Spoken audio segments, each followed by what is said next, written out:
Hi guys, welcome to Memo's Tutorials. Today we are looking at Pythagoras theorem, which is very easy. So Pythagoras theorem only applies on right angled triangle, right?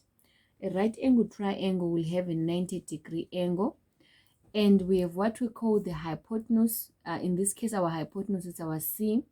Our hypotenuse is opposite to our what? To our right angle triangle, and it's usually it's actually the longest side, right? And then we have what we call our adjacent. In this case, our adjacent is a B and our opposite is a A. What determines the adjacent and the opposite is the position for your theta there, right? Your angle. But then these two, we can use them interchangeably, especially when we are dealing with Pythagoras theorem, right? So the theorem states that c squared is actually equal to a squared plus b squared. So with that being said, it means that we can find any side of a right angle triangle. When you are given two sides, we can find the missing side easily, right? For example, now on this first question that we have here, we are having a 9, 11 in the and x there. We need to find the value for x, but we can see that x is actually our hypotenuse. So we're simply going to say x squared is equal to 9 squared plus 11 squared. What is 9 squared? It's 81 plus 11 squared, that's 121, right? So x squared is equal to 81 plus 121.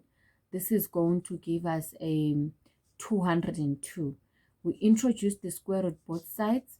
Our value for x is the square root of 202.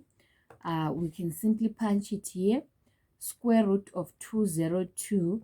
What are we getting? It's a 14,21. Okay, that will be a 14,21. Rounded off to one decimal place. Our value for x is 14.2. So our x value is 14.2. That's our hypotenuse in that case, right?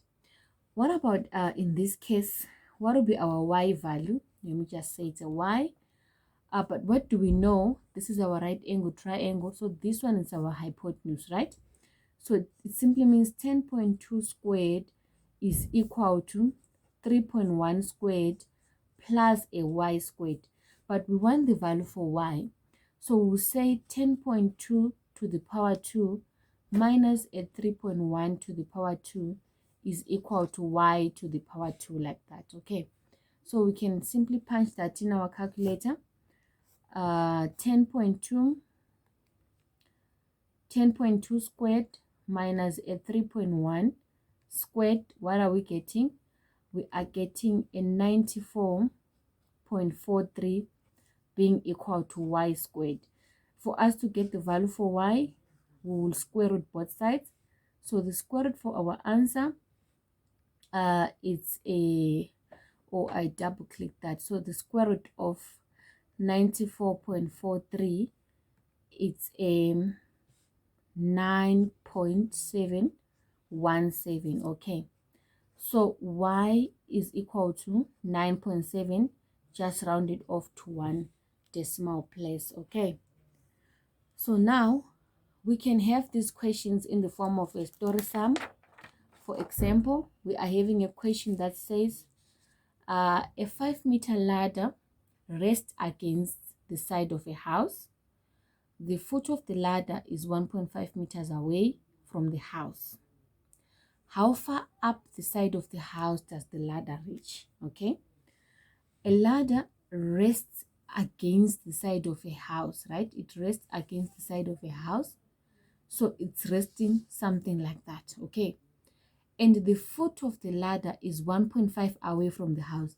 This is the house, the wall of the house, and the foot of the ladder, that will be there, and it's 1.5 meters away from the house, right?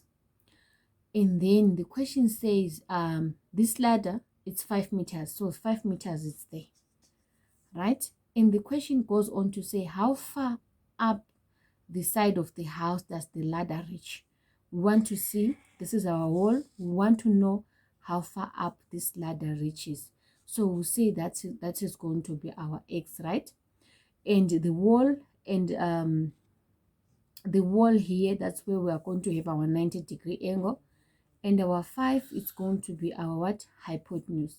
So this is 5 squared is equal to 1.5 squared plus x squared.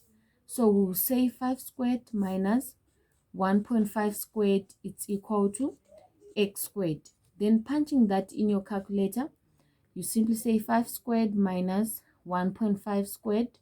What are we getting? 91 over 4, which is a 22.75. 22.75 being equal to x squared. We need the value for x, not the value for x squared, right? So we simply square root our answer, and we are going to get a 4.76. So x is equal to 4.76, which is exactly equal to 4.8 meters. In this case, it's 4.8